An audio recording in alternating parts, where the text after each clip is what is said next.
Wake up, Africa, your time has come.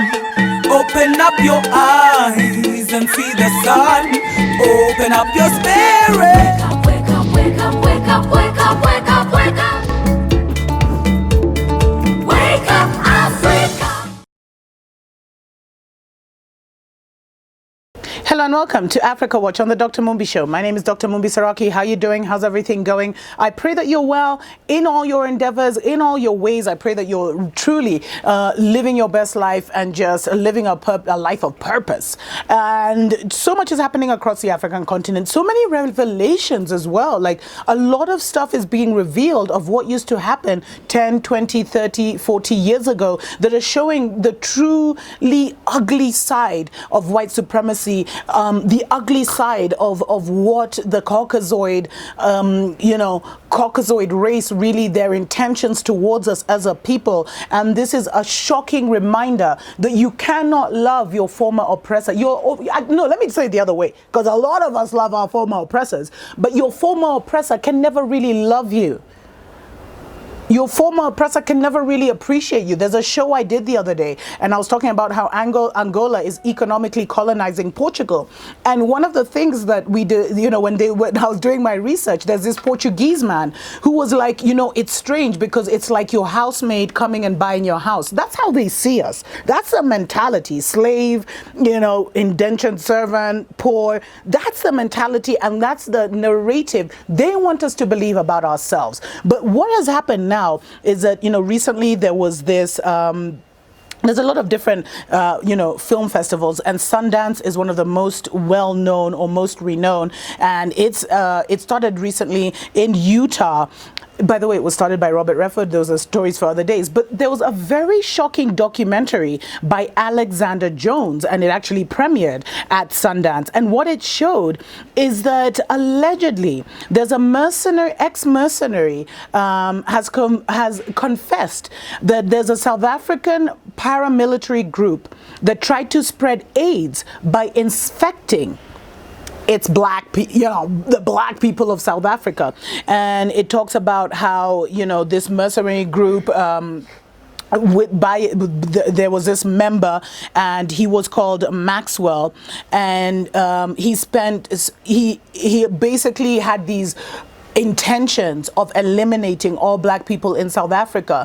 And what he used to say is that, the post-AIDS world, the post-AIDS South Africa would be a one-man, one-vote, light-skinned vote, if you know what I mean, Caucasian vote. And he had really hoped that this plague would wipe out all the black South Africans. So what he did is he actually went into different African neighborhoods around Johannesburg, and he ran clinics in mostly poor areas where there were a lot of black people, and he claimed to be a doctor. So this gave him a great opportunity, for sinister experimentation. Now, what happened is that the people who did this documentary, they actually got a hold of his manuscripts and his notes and some of his crazy ideas, and then they spent years kind of, capturing interviews and verifying and corroborating the information before they released this documentary. And the whole Keith Maxwell, that's his name. He just had this, apocalyptic obsession with HIV/AIDS. That's what they're calling it. And he talked a lot about how they needed, to decimate black population so that they could cement the Caucasian rule and bring back conservative religious mores. I love the way they also bring religion in. You're trying to eliminate a people, and then you're bringing religion into it. It's crazy. And one of his things that he said is like, what's an easier way to get to a guinea pig than when you live in an apartheid system? And he said, when the reason he was able to open so many clinics across Johannesburg is because, according to him, black people had no rights and they needed medical treatment. So when they saw a white philanthropist coming in and saying, I'll open up these clinics and I'll treat you, they actually saw it as a savior situation. This whole white savior complex. It's crazy. And so there's still some signs that even show advertising Docotella Maxwell, which is basically like Dr. Maxwell, and they still hang in certain offices. Now, a lot of the black population that he treated, they say that he always, he gave a lot of false injections and he gave a lot of strange treatments because he didn't really know what he was doing. And he ran these clinics for more than a decade, just injecting black people with God knows what and just messing them up totally. And it's so sad. Imagine how many thousands and thousands and hundreds of thousands of people went through his clinic and he wasn't even a doctor, because he's a white man and he's got a white coat. You just buy into the fact that he's qualified to treat you. I think poverty has been the greatest stronghold over our people. We'll be right back. Wake up, wake up, wake up, wake up, wake up, wake up, wake up. Wake up, Africa. And leave a Liberian here to sleep on the floor. If that lawsuit goes to Monrovia, in the courtroom in Liberia, you have that, not you, but Air Marak discriminated against these people. And then instead of paying the $100 tonight in the court, you might be paying them thousands of US dollars in the court in Liberia. That is not a good thing. That is not a good thing. You cannot have them pay $1,600 and the American pay $1,600, and you put the American in the hotel and you leave the Liberian to sleep here. There is a courtroom in Liberia. There are courts. So tell the airline that they can pay $100 to put someone in the. You can take the passport from the Liberian. Take the passport, put them on the bus, take them to the place to sleep. Because tomorrow this flight is going to be midnight. You can do that. It's easy. Pay $100. Or you will pay thousands of dollars. Pay $100 for one person, or you will pay them thousands of dollars. كلنا هلا عم نأيد اسامينا بدنا نروح على المغربيه بليبيريا نروح على ليبيريا بدنا نطلع نعمل المحكمه على الاير موراك. هي مش اول مره بتصير. هي مش اول مره. نحن مش جايين لهون. I'm standing right here. نحن ما بدنا نفوت. I'm a government official. I'm standing right here. I'm watching everything. Wake up, wake up, wake up, wake up, wake up, wake up, wake up. Wake up, Africa. Welcome back to Africa Watch on the Dr. Mumbi Show. My name is Dr. Mumbi Saraki. I'm talking about a documentary. It's called Cold Case Hammarskjöld.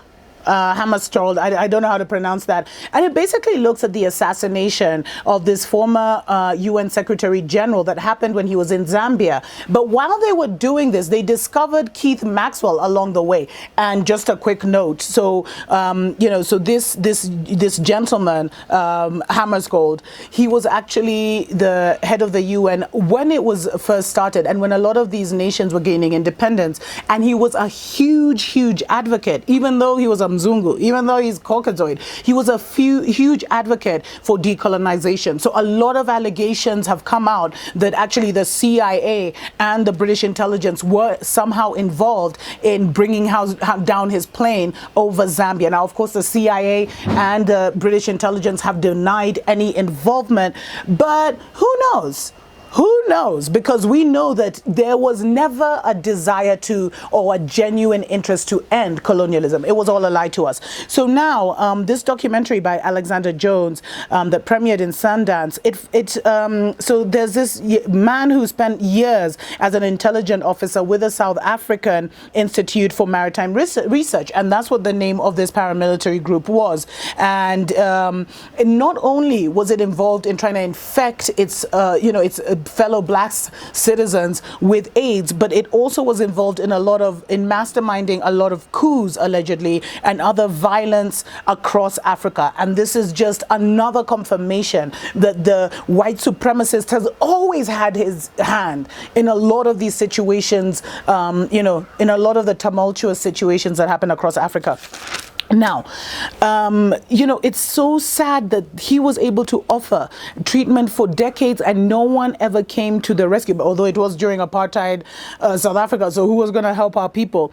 And the even sadder thing is there's this guy called Claude Newberg, who's a fellow white supremacist, and he was also a missionary, and he knew Maxwell. But what he said is he described Maxwell as unqualified medically, but that wasn't an issue because he was a great humanitarian who was against genocide and who was trying to discover the cure for AIDS. This is the kind of the persona that this psycho Maxwell, gave to the world, trying to discover the AIDS cure. But what happened is that a lot of he started killing off a lot of his own members, allegedly, because a lot of people would discover what he was doing and his kind of evil agenda, and they would want to speak against it, and they would somehow wind up dead. And so all this information was found out because one of the girls that he had on his team was allegedly murdered by the organization. And in the many years of research,